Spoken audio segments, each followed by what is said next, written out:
সকাল সকাল বাজার চলে এসছে আর ভীষণ ভীষণ বৃষ্টি হয়েছে, এখানে যাওয়ার মতো অবস্থা নেই বাজারে, তাই জন্য ব্লিঙ্কিটে কিছু জিনিস অর্ডার করেছিলাম, সেগুলো চলে এসছে। তো সেগুলো আগে গুছিয়ে নিই, তারপর রান্নাঘরে যাচ্ছি।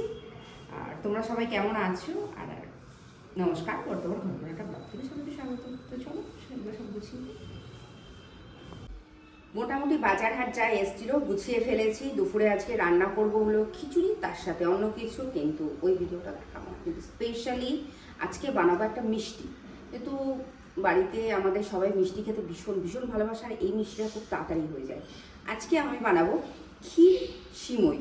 তো চলো উপকরণগুলো কী কী লাগছে দেখিয়ে দিই, চলে এসো। দুধ এখানে আমি ঘন করে রেখেছি, আশা করি দেখেই বুঝতে পারছো। সিমই রেখেছি, আর এটা খোয়া ক্ষীর গ্রেট করে রেখেছি। ঘি বেশ খানিকটা লাগবে, আর কিশমিশ, আর কোনো ড্রাই ফ্রুটস আমি দিচ্ছি না। তো মিষ্টিটা বানানো শুরু করা যায়।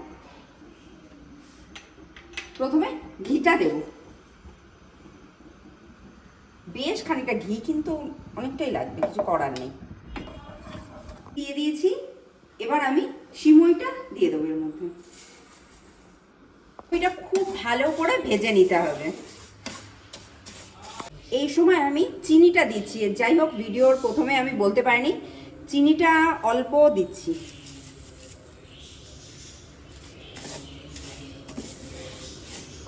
এবার আমি ঘন করা দুধটা দিয়ে দিচ্ছি এর মধ্যে।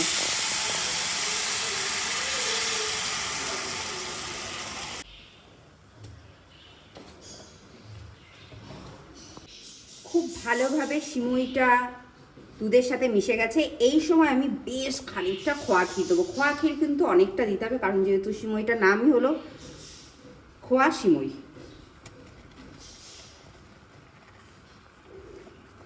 সিমইটা একদম তৈরি হয়ে গেছে। এবার আমি ওপর থেকে কিশমিশগুলো দিয়ে দিচ্ছি। এই সময় চাইলে তোমরা অনেক রকমের ড্রাই ফ্রুটস হয় সেগুলোও দিতে পারো, কিন্তু আমি শুধু কিশমিশটাই দিলাম, কারণ আমার বাড়িতে কিশমিশটা খেতে বেশি ভালোবাসে বাকি ড্রাই ফ্রুটসগুলোর থেকে।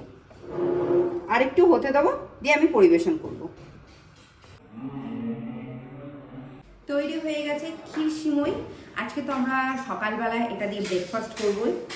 তো যাই হোক, আজকের রেসিপিটা, আজকের ভিডিওটা যদি ভালো লেগে থাকে তোমরা অতি অবশ্যই চ্যানেলটা সাবস্ক্রাইব করো, শেয়ার করো, লাইক করো, কমেন্ট করো। চললাম।